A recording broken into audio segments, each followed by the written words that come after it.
Kita sebagai bangsa Indonesia sering silau melihat temuan-temuan atau karya orang-orang asing. Kita kerap meremehkan karya anak bangsa sendiri. Karena itu slogan bangga pada produk Indonesia sering hanya menjadi slogan kosong belaka. Nah, hari ini saya ingin mengajak Anda untuk mendengarkan cerita tentang anak-anak muda Indonesia yang menghasilkan karya yang mendapatkan penghargaan dari dunia internasional. Mudah-mudahan setelah acara ini Anda benar-benar bangga pada produk Indonesia. Nah, siapa anak muda pertama yang akan saya undang? Ada Azelia Safira. Iya, Azelia atau panggilannya Celia. Iya. Seli, terima kasih. Silakan duduk, Seli. Terima kasih. Kamu berasal dari mana? Asli Jogja. Nah, Seli, berapa usiamu sekarang? Minta maaf, walaupun kamu perempuan, aku pengen tanya juga. 22 tahun. Masih kuliah atau kerja? Barusan banget lulus kuliah. Barusan banget lulus, oke. Bulan kemarin. Nah, aku dengar kamu dan teman-teman lagi memulai atau merintis satu usaha. Iya, iya. Usaha apa itu? Startup teknologi perikanan. Jadi berbasis Teknologi IT. perikanan. Teknologi perikanan. Emang kamu jurusan apa? Manajemen. Manajemen. Oke, nanti kamu cerita bagaimana anak manajemen kok bisa terlibat dalam urusan teknologi perikanan. Dan ini kita lihat ada sebuah alat. Ini adalah nanti produk kalian ya? Iya, benar. Ya. Oke, nama perusahaanmu apa? Namanya Banu atau PT Banu Inovasi Indonesia. Memproduksi aerator microbubble yang otomatis dinyalakan dengan sensor berbasis Internet of Things atau IoT. Ini ciptaan anak-anak Indonesia sendiri kan ya? Iya, dirakit Oke. sendiri. Baik, daripada nanti banyak orang sudah mulai bertanya-tanya, lebih baik kita lihat dulu liputan berikut ini. Banu is a microbubble generator with IoT sensor to increase aquaculture productivity. Inovasi dalam bidang perikanan terus berkembang seiring dengan hadirnya teknologi digital. Lahir pula inovasi perikanan yang berbasis LOT atau Internet of Things. Ialah Bano, sebuah proyek inovasi yang mampu mempercepat pertumbuhan ikan di dalam kolam. Dengan menambahkan kadar oksigen melalui microbubble generator, kualitas air kolam akan selalu terjaga. Hasilnya, produktivitas dapat meningkat hingga 42%. Proyek ini diprakarsai oleh 5 anak muda yang bermarkas di Yogyakarta. Mereka adalah Azelia, Fajar Sidik, Hari Santoso, Alfia Zain, dan Adlan Hawari. Berawal dari kondisi budidaya ikan di Indonesia yang kurang produktif dan tidak berkelanjutan, anak-anak muda ini terdorong untuk mencari sebuah terobosan demi meningkatkan kesejahteraan para petani ikan. Pada 2016, mereka pun memulai proyek inovasi teknologi Bano. Cara kerjanya cukup canggih. Sensor pada microbubble generator akan aktif secara otomatis ketika kadar oksigen berada di bawah batas normal. Selain itu, inovasi Bano mampu beroperasi dengan daya listrik yang rendah serta menggunakan sumber energi terbarukan dari panel surya. Proyek ini pun berhasil meraih juara pada kompetisi Cisco Global Problem Solver Challenge 2019. Kompetisi ini menjaring ide bisnis baru yang memanfaatkan teknologi untuk dampak sosial dari seluruh dunia. Pada tahun ini, Bano telah bertransformasi menjadi sebuah startup. Di bawah bendera Bano, tim terus mengembangkan inovasinya untuk perikanan air asin dan payau. Tidak hanya itu, mereka juga tengah mengembangkan remote microbubble dan real-time data monitoring melalui sebuah ponsel.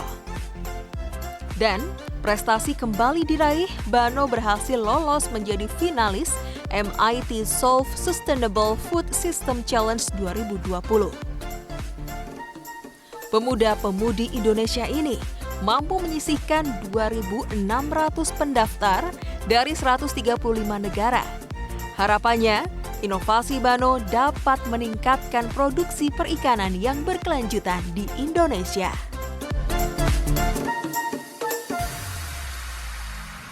Ya, Sally, sekarang cerita dulu. Kamu belajar manajemen, Ya. tapi bagaimana ceritanya kok kemudian terlibat di urusan produk untuk perikanan ini? Temen koneksi kan karena saya itu sebenarnya nggak suka kalau belajarnya cuma di kampus aja gitu. Ini ada kenalan kakak tingkat juga yang sebenarnya yang tahu kali ya kalau misalnya saya itu backgroundnya suka entrepreneurship, suka dengan peluang bisnis kayak gitu. Terus diajak sama Mas Fajar itu yang foundernya sebenarnya yang menemukan teknologi ini untuk jadi jadi lebih bermanfaat ke petambak ikan gitu. Dengan ya udah kita ngajak kamu kan lebih bisa itu untuk membawa ini sebagai bisnis gitu. Dari sini saya tertarik banget karena awalnya tuh saya nggak ngerti apa-apa tentang perikanan sebenarnya. Kan taunya Kenapa tertarik? karena saya sering baca-baca juga. Kalau misalnya sekarang kan emang stigmanya tuh kalau kita jadi peternak lele misalnya itu kan atau peternak nila kayak gitu yang memang mungkin secara finansial itu menjanjikan tapi secara prestis mungkin kurang seperti itu.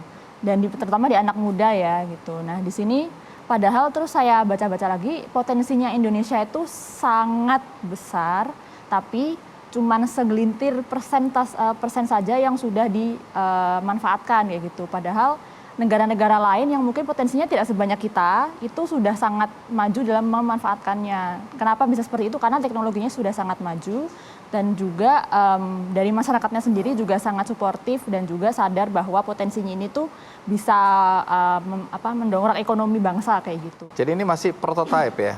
Prototype sejak 2 tahun lalu sih 2018. Sekarang tahun depan sudah bisa di launch, sudah bisa diproduksi. Iya. Sekarang sedang mencari-cari inilah supply chain-nya, kemudian untuk vendor-vendor untuk. Tapi udah cukup sempurna untuk diproduksi. Iya. Sebenarnya aerator ini kan ada ya, sudah digunakan. Lalu apa yang menjadi istimewa dari Bano ini, aerator Bano? Karena ini teknologinya ini sebenarnya crossover ya antara teknik mesin dengan perikanan gitu. Teknologinya itu menggunakan microbubble. Intinya sebenarnya kita bisa memproduksi alatnya ini bisa memproduksi gelembung kita yang kasih lebih lihat kecil. Alatnya lebih jelas ya. Iya, bisa. Berat nggak ini? Enggak. Sebentar, biar aku yang angkat. Iya, taruh di sini dong. Oke. Oh, ini juga bisa digunakan untuk menyelamatkan orang kalau banjir. Pelampung. Tapi nanti diproduksi dengan pelampung model ini seperti ini juga? Iya, ini sudah sudah memang prototipe yang siap diproduksi. Iya. Iya. Baik. Coba jelaskan ini kamera ini apa ini? Ini kan harusnya dipakai terbalik ya.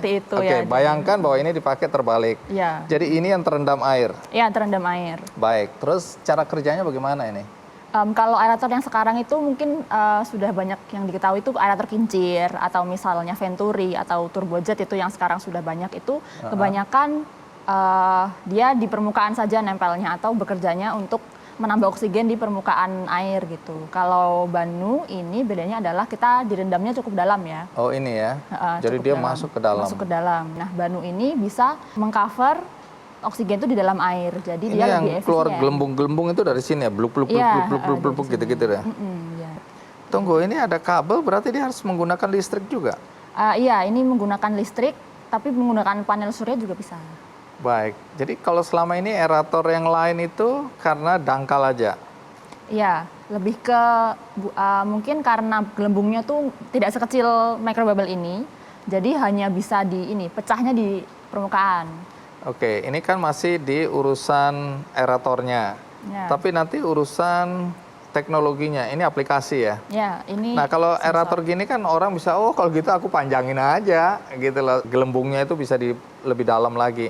Jadi bisa dengan mudah ditiru. Lalu konteksnya dengan Banu yang tadi kita lihat di sana? Intinya tuh microbubble, jadi bukan hanya penempatannya aja, tapi karena kita bisa alatnya ini bisa memproduksi gelembungnya itu kecil gitu ukurannya. Jadi dia bisa pecahnya di dalam air. Kalau misalnya gelembung yang lebih besar, itu dia akan pecah. Kalau gelembung pecah itu menghasilkan oksigen intinya. Di permukaan, jadi Itu di banyak yang permukaan terbuang. aja. Padahal oksigen itu Padahal oksigen dibutuhkan justru dalam pecahnya air. Katanya dengar-dengar kalau pada saat dimana oksigen di dalam air berkurang, itu otomatis dia bisa tahu alat ini. Iya, bisa memonitor kadar oksigen di dalam air, begitu? Iya, bisa. Jadi itu ada kan yang seperti pena itu. Oh iya, Iya. dicelupin gitu. Dicelupin itu, iya. Jadi Itu begitu kadar oksigen berkurang, apa yang terjadi? nanti sensornya ini akan langsung ngasih sinyal Kasih perintah. ngasih perintah untuk Ayo nyala. kerja. Ya. Iya, gitu ya. Iya, betul. Oke, jadi yang pintar ini otaknya ini ya. Iya, betul. Ini otak ini yang diciptakan oleh Fajar dan teman-teman ya. Iya. Apalagi keunggulannya tadi kan bisa menggunakan panel surya. Sehingga dengan demikian ini bisa dimanfaatkan di daerah-daerah yang mungkin nggak ada sumber listriknya atau sumber Iya, energi seperti itu. listriknya gitu ya. Ya. Kemudian kalau secara teknis, pemakaian listriknya lebih hemat. Secara watt-nya itu lebih hemat. Kalau misalnya dengan desain ini itu hanya 400 watt. Kalau misalnya yang kincir atau turbojet itu bisa sampai 1500 watt. Kalau ikan lebih banyak menghirup oksigen, itu manfaatnya apa? Simpelnya ikan jadi nafsu makan. Oh, gitu. jadi nafsu makan. Karena metabolismenya bagus, karena pernafasannya bagus lah gitu. Oke, kalau dia nafsu makan?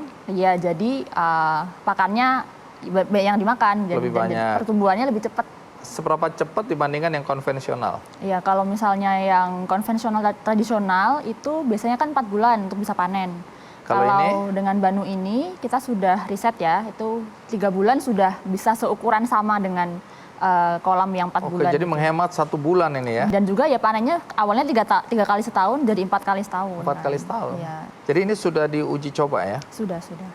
Baik, tentu penonton ingin tahu juga, karena tadi kan dibilang bahwa ciptaan kalian, produk kalian yang namanya aerator Banu ini memenangkan beberapa penghargaan ya. Dan yang jadi pertanyaan, ini kapan mau diproduksi dan berapa kira-kira harganya ya? Jangan dijawab dulu, kita read sejenak, saya akan segera kembali. Kalau perbandingan bisa saya pastikan lebih murah daripada yang aerator yang sekarang.